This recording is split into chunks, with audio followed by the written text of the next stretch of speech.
हरिश्चंद्र का नाम किस किसने सुना है? तुम लोगों ने नाम नहीं सुना? शिवी नहीं सुना? नहीं, ऐसा नहीं होता। नाम सुनना मतलब उनके बारे में जानना। या घर में ऐसा बोलते ना, बड़ा राजा हरिश्चंद्र बना घूम रहा है, ऐसा बोलते, लेकिन जानते नहीं है कि कौन। हरिश्चंद्र ये राम जी के पूर्वज थे। कौन थे? राम जी के ही पूर्वज थे। इनका नाम इतना फेमस क्यों है?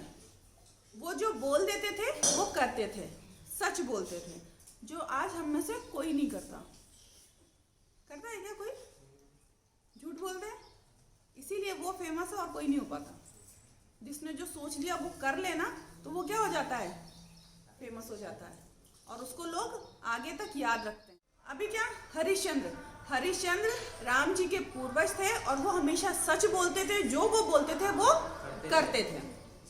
तो क्या हुआ कि जैसे तुम्हारे जो टीचर्स हैं, अगर दो टीचर्स के आपस में शर्त लग जाए कि तुम्हारा वाला जो है ना, ये आजकल बड़ा इसका नाम हो रहा है, मैं इसका टेस्ट कर लूँ, या मुझे ऐसा लगता नहीं है, नाम ही ज़्यादा हो रहा है, मुझे लगता नहीं है कि अगर परेशानी आएंगी तो भी ये वैसा का वैसे ही रहेगा, इसका मैं टेस्ट लेता हूँ और डिफ़िकल्ट से डिफ़िकल्ट लूँगा। तो जो उनका, जैसे मान लो इनके जो टीचर है वो बोलेंगे तुम जाकर कुछ भी कर लो, मेरा जो स्टूडेंट है वो बहुत ही ब्राइट है, बहुत ही ज़्यादा इंटेलिजेंट है, वो पास हो जाएगा। क्या हुआ, इनके हरिश्चंद्र के जो गुरु थे उनका नाम था वशिष्ठ, ठीक है, और जो टेस्ट लेने आए थे वो थे विश्वामित्र। इन दोनों में शर्त लगी थी। विश्वामित्र ने कहा था कि ऐसे तो राजा बना हुआ है, दान ही तो कर रहा है, तो कितना भी दान कैसे कर सकता है, राजा ही तो है। जब हम टेस्ट लेंगे और जब मुसीबतें आएंगी उसके बाद भी वो अपनी बात पे बना रहे, तब वो सत्यवादी कहलाएगा। उन्होंने कहा जाकर टेस्ट ले लो। अब विश्वामित्र आते हैं टेस्ट लेने के लिए, ठीक है। सबसे पहले आए वो, और एक जानवर बनकर आए, उनके जो बाग था, बगीचा था, उसमें जाकर उनका पौधे सब तोड़ फोड़ डाले, ठीक है। अब राजा उसको मारने के लिए गए, शिकार करने गए उसका, तो क्या किया कि वो तब तक में वो बन के आ गए। क्या बनकर आ गए? एक साधु बनकर आ गए, और क्या बोलने लगे कि ना, साधु बनकर आए और बोले कि मेरी बेटी की शादी करनी है लेकिन मेरे पास में पैसा नहीं है। तो उन्होंने कहा आप बताओ कितने पैसे की ज़रूरत है, मैं आपको दे देता हूँ। तो उन्होंने कहा मुझे आपका राज्य चाहिए, जो दहेज में मांग रहे हैं लड़के वाले, वो उनको राज्य चाहिए। तो उन्होंने कहा चलो ठीक है, राज्य मैं आपको दान में देता हूँ। मांगा था, वो लौटा नहीं सकते थे, तो उन्होंने बोल दिया कि मैं आपको दान कर देता हूँ। जब कोई साधु या कोई पंडित आपका कोई अनुष्ठान करवाता है, पूजा पाठ करवाता है, तो वो क्या करवाता है? संकल्प करवाता है, और संकल्प के लिए दक्षिणा लेता है। ये अभी क्या हुआ है? दान तो कर दिया, अभी संकल्प करना बाकी है। अब संकल्प के लिए उन्होंने बोला कि आप हमें और दान करोगे। तो उन्होंने कहा अभी यहाँ पे तो मेरे पास कुछ है नहीं। वो तो क्या करने गए थे? जानवर को मारने गए थे। तो क्या हुआ कि वो घर लेकर गए साधु को। उन्होंने कहा कि ठीक है, हमारे खजाने में से हम आपको निकाल कर दे देते हैं संकल्प के पैसे। तो अब साधु क्या बोला, जब तुम्हारा राज्य ही मेरा हो गया है, तो जो तुम्हारा खजाना है वो भी अब तुम्हारा नहीं रहा, वो किसका हो गया? मेरा हो गया। अब तुम्हारे पास राज्य की किसी भी चीज पर तुम्हारा हक नहीं है। तुम्हारा क्या बचा है? सिर्फ तुम्हारी पत्नी और तुम्हारा बेटा, बस। प्रजा भी तुम्हारी नहीं है, खजाना भी तुम्हारा नहीं। हरिश्चंद्र की पत्नी का नाम था तारामती, ठीक है, और बेटे का नाम था रोहिताश्व। तो अब उनके पास में क्या क्या बचा? सिर्फ पत्नी और पुत्र। प्रजा भी उनकी नहीं, और वहाँ के जो फल फूल खेत खलियान कुछ भी उनका नहीं बचा। तो अब उन्होंने कहा कि अब ठीक है, अब मेरे पास अब सिर्फ यही है, तो आप एक काम करो, हम तीनों को बेचकर और हमसे जो आपको पैसे मिलते हैं वो आप ले लो। ये कहाँ रहने वाले थे? अयोध्या के। अयोध्या में तो बेच भी नहीं सकते। कहाँ गए ये लोग? काशी गए, ठीक है, वहां पर इनको बेचा। पंडित ने खरीदा उनकी पत्नी को, तारामती को, और उनके बेटे को। और जो वो करते हैं ना शमशान में, जो शवों को जो वहाँ पर देखभाल करते हैं लकड़ियों की और इन सब चीज़ों की, उनको बेच दिया किसको? राजा को, हरिश्चंद्र को। अब क्या होता है कि ये सब चल रहा होता है, उस टाइम पर भी विश्वामित्र ने बहुत परीक्षा ली हरिश्चंद्र की। वो दिन भर काम करते थे, मतलब गलियों में झाड़ू लगा रहे, पहले उनको ये काम मिला था, गलियों में झाड़ू लगा रहे हैं और पानी वानी भर के ला रहे हैं। और जैसे ही उनको खाना मिलता था तो ये उनके पास में भीख मांगने पहुंच जाते थे कि मैं अंधा हूँ और मुझे खाना नहीं मिला इतने दिनों से, तो वो अपना खाना दे देते थे। किसी दिन लंगड़े बन के पहुँच गए, किसी दिन कुष्ठ रोग होता है ना, कुष्ठ रोगी बन के पहुँच गए, किसी दिन कुछ करके। तो इस तरीके से उन्होंने उनकी बहुत परीक्षा ली। अब क्या हुआ कि बेटा कहाँ था? पंडित जी के पास में।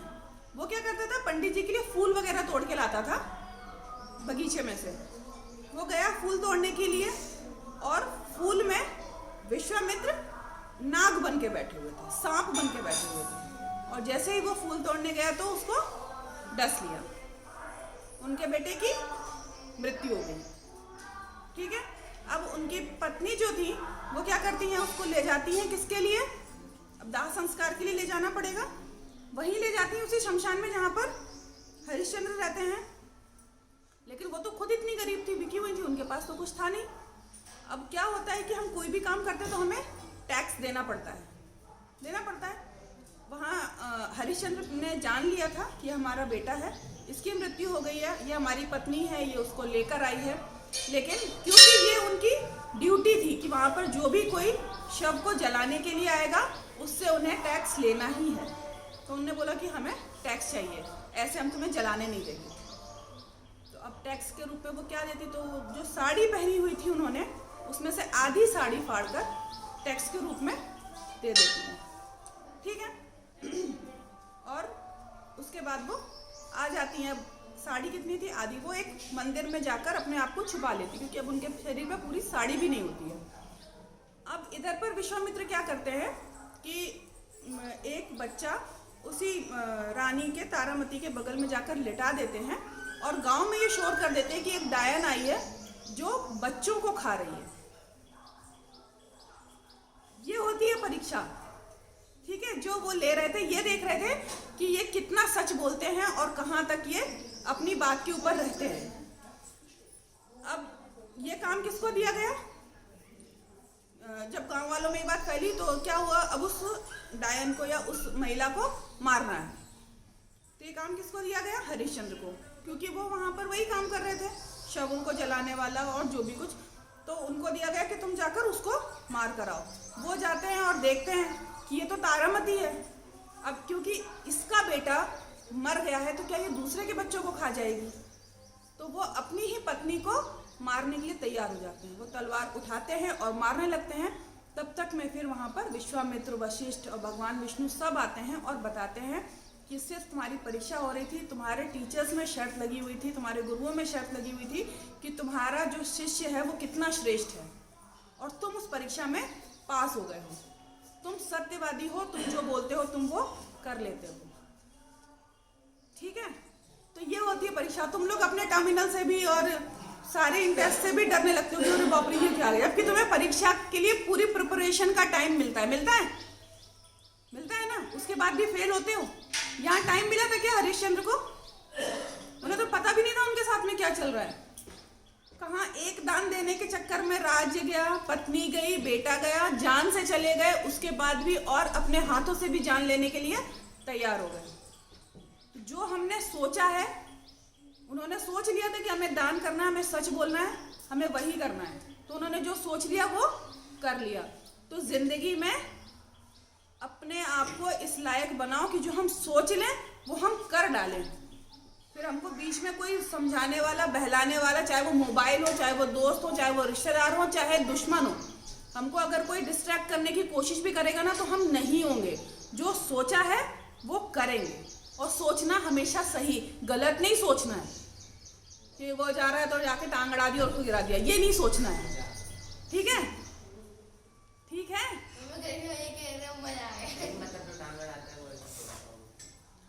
राजा हरिश्चंद्र की राजा हरिश्चंद्र की जोर से बोलो, राजा हरिश्चंद्र की